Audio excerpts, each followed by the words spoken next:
اهلا بيكم في قناه ماجيك سكول. رجعت لكم النهارده بفيديو جديد. في الفيديو بتاع النهارده هنشرح مع بعض خدعه سحريه سهله جدا للمبتدئين في العاب الخفه، وتحديدا العاب الخفه والخدع السحريه بالكوتشينه.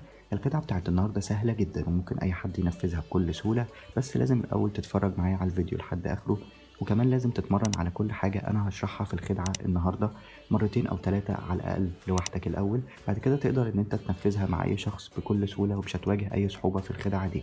بس الاول ركز معايا في الفيديو لحد اخره واتمرن على كل حاجه انا هشرحها مرتين او ثلاثه الاول زي ما قلت لك، وباذن الله تقدر تنفذها مع اي حد بكل سهوله. قبل ما نبدا يا ريت تنزل تعمل لايك على الفيديو وتشترك في القناه وتفعل زرار الجرس عشان يجيلك اشعار بكل الفيديوهات الجديده اللي انا هنزلها. كمان ما تنساش تكتب لي رايك في الكومنتات وتطلب مني خدعه معينه انت عايزني اشرحها في الفيديوهات اللي جايه، ومعظم الفيديوهات اللي جايه انا هاخد الخدعه اللي انا هشرحها من الكومنتات بتاعتكم تحت، فما تنساش تكتب لي في الكومنت انت عايزني اشرح خدعه ايه بالظبط. ودلوقتي من غير كلام كتير خلونا نروح نشوف الخدعه، بعدها نروح للشرح على طول مع بعض.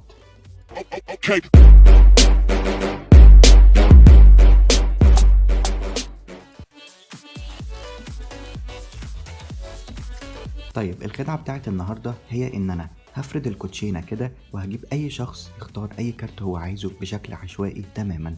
في الحالة دي انا هختار الكارت وهوريه لكم في الكاميرا، وعايز كل الناس اللي بتشوف الفيديو تحفظ الكارت ده كويس جدا. انا مش هشوفه، انا بس هوريه لكم في الكاميرا. في الحالة دي الكارت هو ده، تمام. عايز كل اللي بيشوف الفيديو يحفظ الكارت كويس جدا ويفضل فاكره لحد اخر الخدعة، تمام. اعتقد كده كله حفظ الكارت. هاخد الكارت ده هحطه قدامكم كده وهبدأ ألم الكوتشينة زي ما انتوا شايفين. خليكم فاكرين الكارت اللي انتوا اخترتوه وهو قدامكم بالشكل ده. طيب دلوقتي هنعمل ايه؟ دلوقتي انا هاخد الكارت ده اللي انتوا اخترتوه اوريه لكم مرة تانية، تمام. طبعا كلكم حفظتوا الكارت. هبدأ اخده مرة تانية وهبدأ احطه في النص الكوتشينة زي ما انتوا شايفين بالطريقة دي. بعد ما احطه في نص الكوتشينة هبدأ ان انا افنط الكوتشينة زي ما انتوا شايفين. هبدأ اقسمها قطع صغيرة وابدأ اقسمها زي ما انتوا شايفين. بعد ما هقسم الكوتشينة هبدأ ان انا افنطها مرة تانية زي ما انتوا شايفين بالطريقة دي، عشان نتأكد ان الكارت ضاع خالص وما بقاش موجود ومحدش يعرف يجيب مكانه دلوقتي خالص من الكوتشينة. طيب بعد ما فنطنا الكوتشينة كذا مرة، انا دلوقتي عندي توقع بالكارت اللي انتوا اخترتوه، ولكن مش عارف هل هيطلع صح ولا هيطلع غلط، فخلينا نجرب مع بعض. انا هعمل كده. بعد ما اعمل كده هوريكم اول كارت فوق، ده الكارت اللي انتوا اخترتوه. طبعا انا متوقع ان الاجابه تكون لا، فخلينا نكمل مع بعض مفيش اي مشكله. انا هاخد الكارت ده زي ما انتوا شايفين هحطه كده على النص في الترابيزه قدامكم، تمام. خلونا نكمل ونحاول مره تانية نطلع الكارت اللي انتوا اخترتوه.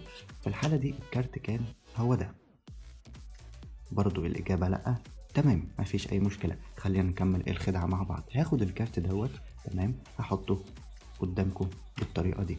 خلونا نجرب اخر مره اطلع الكارت اللي انتوا اخترتوه. في الحاله دي الكارت اللي انتوا اخترتوه كان هو ده، برضو الاجابه لا، تمام مفيش اي مشكله. انا هاخد الكارت ده زي ما انتوا شايفين كده وهحطه قدامكم هنا بالطريقه دي. خليكم فاكرين ان انتوا قلتوا لي ان الثلاث كروت دول ولا كارت فيهم هو الكارت اللي انتوا اخترتوه. طيب خلونا نعمل حاجه مع بعض. خلونا مثلا نختار اي كارت من الثلاثه دول، تمام. فلنفترض مثلا ان هيتم اختيار الكارت ده. طيب هوريكم الكارت ده. الكارت ده هناخده هنحطه كده، تمام. بعد كده هنختار مثلا كارت تاني من الثلاث كروت اللي كانوا موجودين، فلنفترض هنختار الكارت ده. هناخد الكارت ده هنحطه قدامكم كده بالطريقة دي، تمام. وهناخد الكارتين دول، تمام، من غير ما نشوفهم اصلا، هنحطهم على الكوتشينة كده، تمام، ونخليهم على جنب خلاص مش عايزينهم دورهم انتهى. طيب ناقص كارت واحد، وخلينا فاكرين ان الثلاث كروت كلهم كانوا مش الكروت اللي تم اختيارها، وانتوا اخترتوا كارتين مرة تانية وخرجناهم بره اللعبة خالص. ففي الحالة دي الكارت ده هيتحول وهيبقى الكارت اللي انتوا اخترتوه واللي انتوا شفتوه في الكاميرا. طيب هل حد مصدق حاجة زي دي؟ اكيد الاجابة لا، عشان الكروت اتحطت قدامكم. طيب خلينا نشوف مع بعض. طبعا انتوا فاكرين الكارت اللي انتوا اخترتوه. انا كل اللي انا هعمله همشي ايدي فوق الكوتشينة بالطريقة دي، بعد كده همشي ايدي تاني وهي فاضية معلهاش اي حاجة فوق الكارت ده بالطريقة دي، وخلينا نشوف الكارت مع بعض. في الحالة دي هو ده الكارت اللي انتوا اخترتوه. اعتقد كده الاجابة صح، هو ده الكارت فعلا اللي انتوا شفتوه في الكاميرا واللي انتوا فاكرينه من اول اللعبة. طيب يا ريت اي حد عجبته الخدعه لحد هنا ينزل يعمل لايك على الفيديو ويشترك في القناه ويفعل زرار الجرس. ما تنساش تكتب لي رايك في الكومنتات وتطلب مني خدع انت عايزني اشرحها في الفيديوهات اللي جايه، عشان معظم الفيديوهات اللي جايه هتبقى عباره عن خدع انا هشرحها بناء على طلبكم الخدع دي في الكومنتات تحت الفيديو. دلوقتي حالا من غير كلام كتير خلينا نروح نشوف شرح الخدعه دي مع بعض.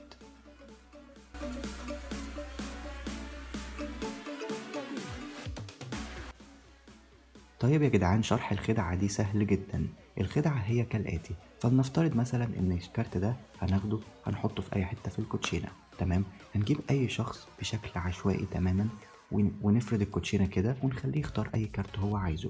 في الحالة دي مثلا الشخص اختار الكارت ده، طبعا احنا مش هنشوف الكارت ولا عايزين نشوفه، هو هيشوف الكارت وهيحفظه كويس جدا. في الحالة دي نفترض مثلا ان هو اختار التسعة الدايموند. طيب في حالة ان هو اختار التسعة الدايموند، هو هيشوفها وهيحفظها بكل سهولة خالص، احنا مش هنعمل اي حاجة. بعد كده هو هيشوف الكارت، احنا هنلم الكوتشينة كده تمام، وهنعمل حاجة في الكوتشينة. احنا عايزين ان احنا نسيطر على الكارت ده ان هو يبقى اول كارت فوق في الكوتشينة من غير ما نشوفه ومن غير ما نعمل اي حاجة. هنيجي من تحت واحنا ماسكين الكوتشينة وهو بيشوف الكارت، هنلم الكوتشينة وهنقسم الكوتشينة بالطريقة دي. تمام، وطبعا هنحط بريك صباعنا الصغير بالطريقة دي، وهتبقى الكوتشينة كده من ناحيتنا، من ناحيته هو مفيش أي حاجة باينة خالص. تمام، يبقى كده دي أول حاجة هنعملها وهو بيشوف الكارت. وهنقف عادي خالص بالكوتشينة بالطريقة دي. بعد ما هناخد الكارت منه، تمام، هناخد الكارت ده وهنوهمه إن إحنا بندخله في نص الكوتشينة بشكل عشوائي، لكن في الحقيقة إحنا بندخله عند البريك اللي إحنا اوريدي واخدينه وهو بيشوف الكارت بالطريقة دي. تمام، طبعا زي ما انتوا شايفين هندخله كده من ناحيته، هو مفيش اي حاجه باينه وهو هيبقى فاكر ان احنا بندخله في نص الكوتشينه وخلاص. طيب بعد ما هندخله عند البريك اللي احنا واخدينه هندخله لحد الاخر بالطريقه دي، وهنفضل واخدين البريك برضو. طيب في الحالة دي احنا عايزين نسيطر على الكارت ده ان هو يبقى اول كارت فوق في الكوتشينة. طيب هنعمل كده ازاي؟ هنبدأ نمسك الكوتشينة كده، هنيجي بايدينا بالطريقة دي وهنمسكها كده زي ما انتوا شايفين، وبرضو محافظين على البريك اللي متاخد بالطريقة دي.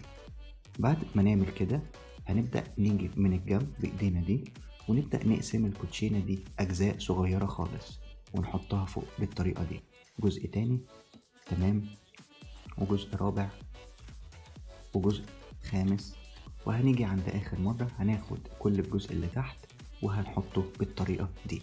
وطبعا كل ما زودت الأجزاء اللي انت هتقسمها كل ما ده كان أحسن، لأن الشخص طبعا مش هياخد باله إن انت بتسيطر على الكارت اللي هو اختاره إنه يبقى أول كارت. في الحالة دي طبعا احنا جبنا الكارت اللي تم اختياره أول كارت فوق في الكوتشينة. كده نعتبر الخطوات اللي جاية كلها خطوات سهلة جدا. طيب هنعمل باقي الخدعة ازاي؟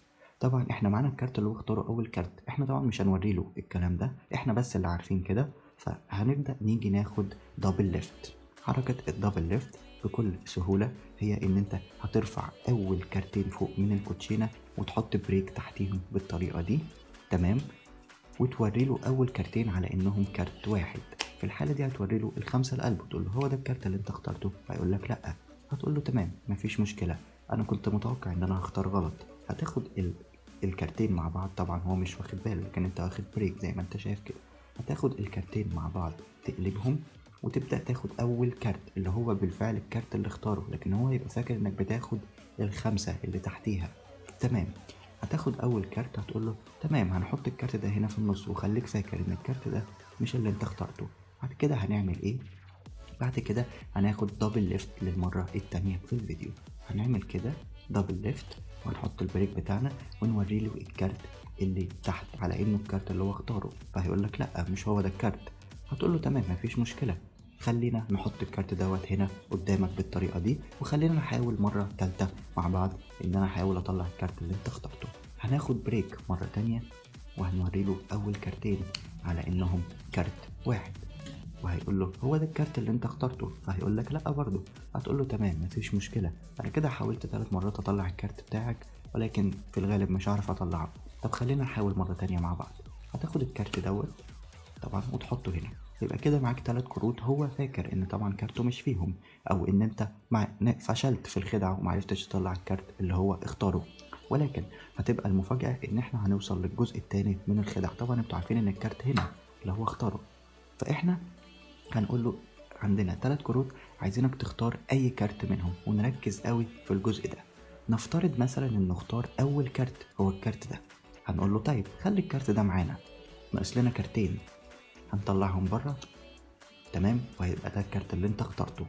يعني حاول تجبره باي طريقه من الطرق ان الكارت ده هو اللي يفضل في الاخر. طيب نفترض هو ما اختارش الكارت ده في الاول، اختار الكارت ده، تقول له تمام هناخد الكارت ده هنطلعه بره، بعد كده هيبقى اخر كارتين.